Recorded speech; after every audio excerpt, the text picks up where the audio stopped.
नमस्कार। सबसे पहले आज की खबरें। देश में कोरोना पीड़ितों की संख्या 18,601 पर पहुंच गई है।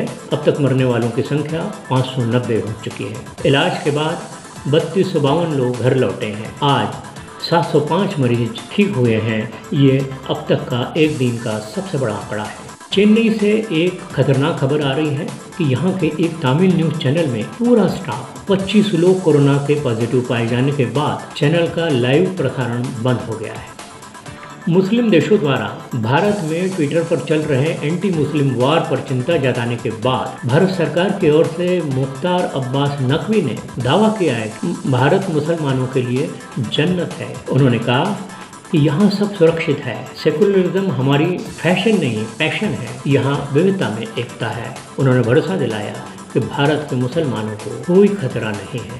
उत्तर कोरिया के तानाशाह अध्यक्ष किम जोंग उन के दिल की बीमारी के बाद तबीयत खतरे के अंदर होने की जो खबरें अमेरिकी चैनलों ने चलाई थी, उसका कोरिया के सरकारी सूत्रों ने खंडन किया है। उन्होंने कहा कि किम जोंग की हार्ट की सर्जरी के बाद वे अब आराम फरमा रहे हैं। ऑपरेशन के बाद डॉक्टर ने उन्हें आराम की सलाह दी है। महाराष्ट्र साइबर पुलिस ने व्हाट्सएप, सोशल मीडिया और अन्य माध्यमों से अफवाह फैलाने वालों के खिलाफ 251 मामले दर्ज किए हैं। महाराष्ट्र के अल्पसंख्यक मामलों के मंत्री नवाब मलिक ने मुसलमानों से रमज़ान की नमाज घर में अदा करने की और इफ्तार पार्टियां न करने की सलाह दी है। उन्होंने कहा कि न तो छत पर, न तो आंगन में और न ही कोई भी मस्जिद में जाके नमाज अदा करेगा। जो भी रमज़ान मनाना है वो पूरी सादगी के साथ अपने घर के भीतर मनाना है। महाराष्ट्र में कोरोना बाधितों की संख्या लगातार बढ़ रही है। पूरा देश महाराष्ट्र के साथ किसी न किसी कारण से जुड़ा हुआ है। महाराष्ट्र राष्ट्र की दिशा तय करता है। देश के खजाने में अकेले महाराष्ट्र से 43% राजस्व की प्राप्ति होती है। ऐसे में केंद्र और राज्य सरकार का यहाँ कोरोना को लेकर परेशान होना लाजमी है और इसे प्रायोरिटी देना ज़रूरी है। मुंबई और महाराष्ट्र के मरीज जो है कोरोना पीड़ितों में लगातार वृद्धि हो रही है। क्यों वृद्धि हो रही है, इस पर राज्य शासन का कहना है कि हम टेस्ट ज़्यादा कर रहे हैं। कोविड टेस्ट में हम सबसे आगे चल रहे हैं। महाराष्ट्र के स्वास्थ्य मंत्री राजेश टोपे के अनुसार राज्य में अब तक हमने 75,000 कोविड टेस्ट किए हैं और इनमें लगभग 90% लोग नेगेटिव पाए गए हैं। अब महाराष्ट्र में 75,000 रैपिड कोविड टेस्ट करने की घोषणा हुई है। ये रैपिड टेस्ट चुनिंदा स्थानों से लोगों के सैंपल कलेक्ट करने के बाद लिए जाएंगे और घर घर जाकर स्वास्थ्य की जांच की जाएगी। महाराष्ट्र की आबादी 12 करोड़ है और सबसे ज़्यादा मौतें करीब 550 यहाँ पर हुई है। राज्य में 14,175 कोरोना के मरीज़ हैं और आबादी महाराष्ट्र की है करीब 12 करोड़। केरल की आबादी 3.5 करोड़ है। वहाँ कोविड के 14,900 टेस्ट किए गए।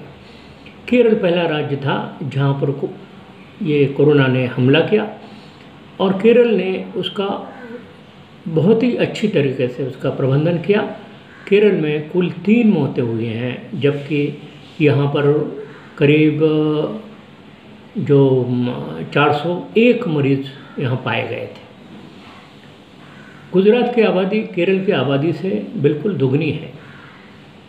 करीब 6.5 करोड़ की आबादी वाले गुजरात में अब तक 1100 कोरोना बाधित मिले हैं, लेकिन टेस्ट वहाँ पर केवल 1,800 किए गए हैं। गुजरात में मरने वालों की संख्या करीब 65 है।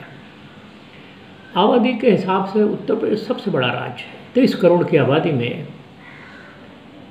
यहाँ पर अब तक 1855 कोविड के टेस्ट किए गए हैं, लगभग 1100 कोरोना पीड़ित है उत्तर प्रदेश में और अब तक 20 लोग मर चुके हैं।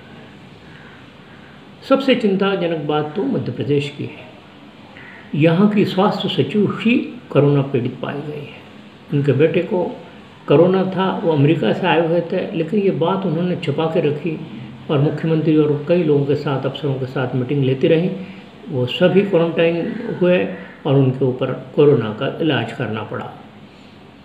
इस मध्य प्रदेश में अब तक केवल मुख्यमंत्री ही शासन चला रहे थे। आज यहाँ पे 5 मंत्रियों ने शपथ ली, लेकिन अभी तक इनके खातों का बंटवारा न होने के कारण ये बिना खातों के मंत्री हैं। राज्य में अभी भी स्वास्थ्य मंत्री कोई नहीं है और सबसे ज़्यादा मरीज जो है मध्य प्रदेश में वो इंदौर से है। इंदौर की स्थिति लगभग पुणे के बराबर आ चुके हैं। मध्य प्रदेश के बाद बिहार में करीब 6,703 टेस्ट किए गए हैं और यहाँ पर 63 मरीज पाए गए हैं। कर्नाटक में 9,251 टेस्ट किए गए और 232 मरीज मिले हैं। राजस्थान में 28,505 टेस्ट हुए और यहाँ 804 मरीज मिले हैं। पंजाब में 4,281 टेस्ट किए गए और यहाँ पर 170 मरीज मिले हैं।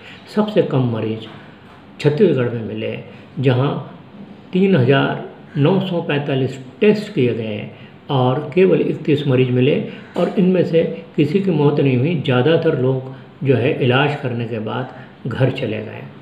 अभी ये जो आंकड़े हमने आपको बताए, ये सांख्यिकी वेबसाइट टेस्टिस्टा से लिए गए हैं। अब ये सब आंकड़े आपको बताने की ज़रूरत इसलिए थी क्योंकि ये आंकड़ों की बाजीगरी में सियासत चल रही है। सियासत का मसला ये है कि केंद्र सरकार ने महाराष्ट्र में एक अपना स्वास्थ्य पर्यवेक्षक भेजा है। किस ढंग से महाराष्ट्र इस बीमारी के साथ निपट रहा है वो देखने के लिए।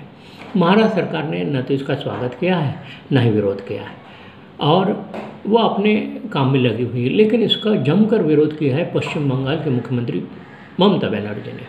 ममता का कहना है कि ये केंद्र का सीधे सीधे राज्य की व्यवस्था में हस्तक्षेप है और इसे वो बर्दाश्त नहीं करेंगे। ममता ने कहा कि हमें केंद्र ने पीपीई किट नहीं दिए, टेस्ट किट नहीं दिए, सहायता नहीं की और अब ये किस चीज़ को देखने के लिए हमारे यहाँ आ रहे हैं। ममता ने तंज कसते हुए केंद्र सरकार को सलाह दी कि वे भारतीय जनता पार्टी शासित राज्यों में जाएं जहां भारी मात्रा में कोरोना को लेकर अव्यवस्था फैली हुई है। ममता ने कहा कि बिहार जैसे राज्य में न तो सरकारी अस्पतालों में कोई व्यवस्था है, न वेंटिलेटर चल रहे हैं, न बिजली है। वहाँ केंद्र को ध्यान देने की बहुत ज़रूरत है। उन्होंने कहा कि यूपी में भी लगभग यही हाल है। जो ये यूपी और बिहार के सरकारी अस्पताल महज एक रिफर सेंटर बन के रह गए हैं। यहाँ से जो मरीज आते हैं उनको दूसरे अस्पतालों में भेजने के लिए चिट्ठी लिख के दी जाती है। ममता ने कहा कि केंद्र सरकार की बात उसके अपने राज्य नहीं सुन रहे हैं और अगर मोदी जी को चाहिए तो वो अपने राज्यों के मुख्यमंत्री को सलाह दें, क्योंकि कर्नाटक राज्य में लॉकडाउन की धज्जियाँ उड़ाकर एचडी देवेगौड़ा के पुत्र निखिल की शादी में स्वयं भाजपा के मुख्यमंत्री येदियुरप्पा शामिल हो गए और इस शादी में 500 बिना मास्क लगाए शामिल हुए थे। इन पर सरकार को ध्यान देने की ज़रूरत है। महामारी के समय में पूरा विश्व आज एकजुट हो रहा है, एक दूसरे से साधन बांट रहा है और हम यहाँ एक दूसरे के साथ सियासत में लगे हुए हैं। गैर भाजपा राज्यों में केंद्र सरकार की विशेष मेहरबानी है। वो यहाँ पर प्रतिस्पर्धा या सियासत का एक अखाड़ा मचा रही है।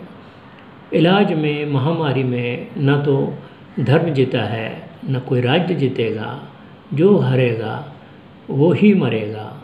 इसलिए ये महामारी जो है वो मातम की रानी है और इसमें हमें एक साथ आकर इसके खिलाफ जंग पुकारने की ज़रूरत है। उम्मीद है सियासत करने वाले लोग इस बात को ध्यान रखेंगे, नहीं तो जनता देख रही है। आज के लिए बस इतना ही। नमस्कार।